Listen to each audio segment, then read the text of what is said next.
Iran के पास nuclear bombs हैं and अब वो यूएसए को भी ये बात बता चुके हैं via mediator Pakistan.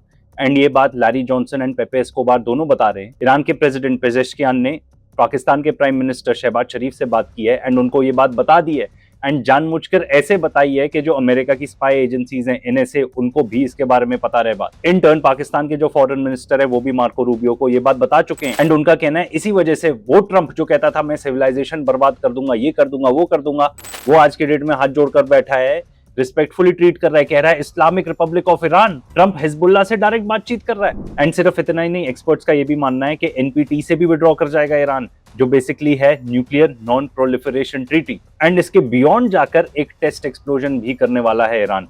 This is big news अगर ये एक्चुअली सही होता है तो, क्योंकि ये ईरान को नो टच कैटेगरी में डाल देगा। जैसे कि पहले किम जोंग उन को नॉर्थ कोरिया को विलन बनाया हुआ था इन लोगों ने कि भाई वो तो खराब है, पूरी दुनिया के लिए खतरा है, फिर ईरान के ऊपर आ गए। पर जब से नॉर्थ कोरिया ने न्यूक्लियर वेपन बनाए they have left them alone, ठीक है, उनके ऊपर कोई अटैक नहीं करना चाहता, तो अब ईरान भी उस कैटेगरी में आ जाएगा। एंड उसके ऊपर ये भी ऐड कर दो कि ईरान जो नेगोशिएशन हो रही थी उसको भी सस्पेंड कर चुका है। इसमें एक और व्यू पॉइंट है जो एक्सपर्ट्स बता रहे हैं कि भाई ईरान को न्यूक्लियर वेपन्स की जरूरत ही नहीं है, क्योंकि न्यूक्लियर वेपन एक डेटरेंट होता है एंड उनके पास जो ऑलरेडी वेपन्स है वो ऑलरेडी इनफ डेटरेंस का काम कर रहे हैं। देखो असलियत टाइम से पता चल जाएगी। एंड देखो अब जो कल कुवैत एयरपोर्ट पर अटैक हुआ था, अब ये बताया जा रहा है कि वो actually miss fired air defence missile थी, अमेरिका की पेट्रियट मिसाइल, तो ये कुवैत ने फायर की थी जो लैंड कर गई कुवैत एयरपोर्ट के ऊपर।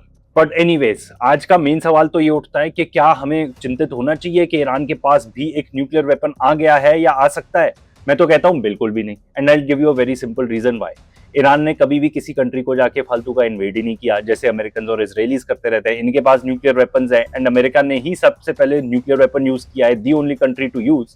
एंड इसराइल का क्या बात करो, गाजा में देखो क्या हाल बनाया उन्होंने, छोटे से एरिया में 6 न्यूक्लियर बॉम्ब्स इक्विवेलेंट एक्सप्लोजिव वो फोड़ चुके हैं ऑलरेडी। एंड अमेरिका ने वियतनाम के साथ क्या किया था, almost 640 Hiroshima sized atomic bombs में जितना एक्सप्लोजिव होता है उतना बॉम्ब उन्होंने गिराया था वियतनाम के ऊपर। एंड वहीं इसराइल को देखो लेबनान के अंदर क्या कर रहा है, जैसे जेनोसाइड गाजा में किया था, लोगों के घर तबाह किए थे, वही सेम एग्जैक्ट मॉडल लेबनान के अंदर वो रेप्लिकेट कर रहे हैं। एंड ईरान ऐसा अकेला देश है जो एकदम फोरफ्रंट पे खड़े होकर उसके खिलाफ लड़ाई कर रहा है एंड बाकी सारी सरकारें क्या कर रही है, दूसरी तरफ देख के मुंह मोड़ रही है, चुप बैठी है।